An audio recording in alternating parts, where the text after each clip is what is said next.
One of my henchmen went to London for a week. He came back with an accent, too. He was all, I'm rather chuffed. Total douche. Oh, I hate guys like that. They're just trying to get laid. Hey, ladies, I'm from La France. These American boys so crude. Let me touch your bosom, s'il vous plaît.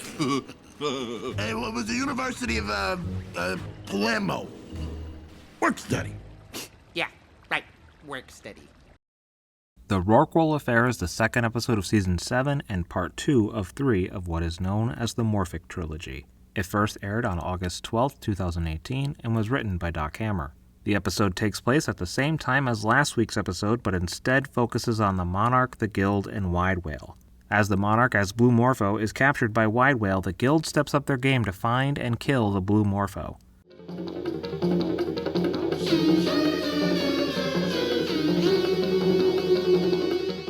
The art that is stolen by Wide Whale, or Chester Ong, since it was in a pre-mutation flashback, is art by Damien Hirst, who made several art pieces out of animals split down the middle. He was previously referenced back in The Family That Slays Together, Stays Together Part 1. One of Wide Whale's henchmen refers to Dr. Mrs. the Monarch as Ilsa She-Wolf of the SS, a reference to a 1975 exploitation film of the same name about a Nazi prison camp commandant who has sex with her prisoners. But the majority of this notes section is going to be breaking down the loads of references this episode makes to Jaws. First off, we have some costumes. 21 is dressed as Hooper throughout the episode, and Phantom Limb's ascot even borrows its pattern from Amity's own Mayor Larry Vaughn's famous suit jacket. He also kinda quotes the mayor when he says, Guild, as you know, means fellowship. Amity, as you know, means friendship. Then there are a handful of scenes that directly mirror famous scenes from Jaws. The opening scene of Jaws is referenced in a quick dream sequence. Oh, you were never there for me. Then there's a scene in Jaws in which some fishermen believe they've caught and killed the shark, but they haven't. A what? A what? Then there's a scene in which Quint scratches the chalkboard and states he can catch the shark in the middle of a town meeting. I'm telling you, it's Frankenstein. You all know me. You know how I earn a living. I'll catch this blue morpho for you, but it's not gonna be easy. You all know me. Know how I earn a living. I'll catch this bird for you, but it ain't gonna be easy. And the part where a grieving mother slaps Brody because she thinks his negligence allowed her son to die. Dr. Mrs. the Monarch? Yes? Chief Brody? Yes?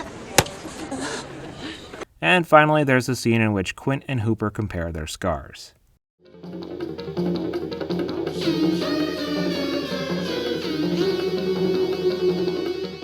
After the previous episode brought back the problem light from the second episode of the series, Careers in Science, this one references movie night, another thing first and last mentioned in Careers in Science.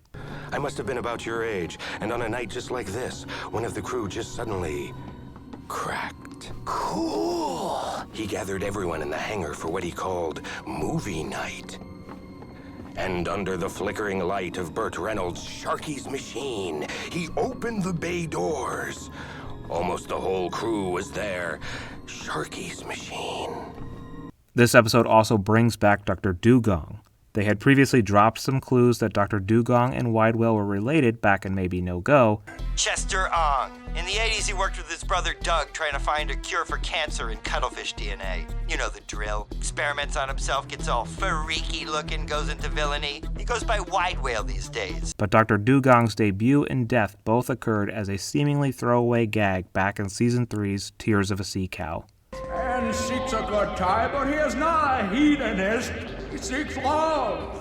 He just doesn't know where to look. He looks under the beds of whores and in the hot stem of a quackpipe, but he should look to nature. Gentle aquatic mammals have all the answers.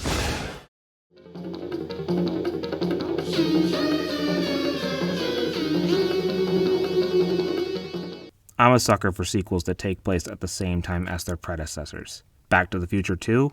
Gimme that. Bright Lights, Dean City? Absolutely. Lion King 1.5? Sure.